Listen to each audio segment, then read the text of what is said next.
একটা ছোট ছেলে ছিল, নাম তার জুবায়ের। গরিব ঘরের ছেলে, কিন্তু স্বপ্ন ছিল আকাশ ছোঁয়ার। তার মা প্রতিদিন মানুষের বাসায় কাজ করত।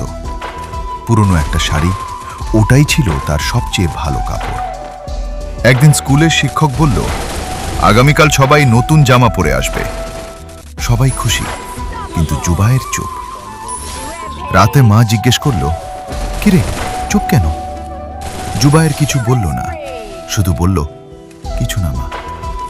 সেই রাতে মা নিজের একমাত্র ভালো শাড়িটা বিক্রি করে দিল, আর সকালে জুবায়েরের জন্য একটা নতুন জামা কিনে আনলো। জুবায়ের খুশিতে কেঁদে ফেলল, মা তুমি কি করে পারলে?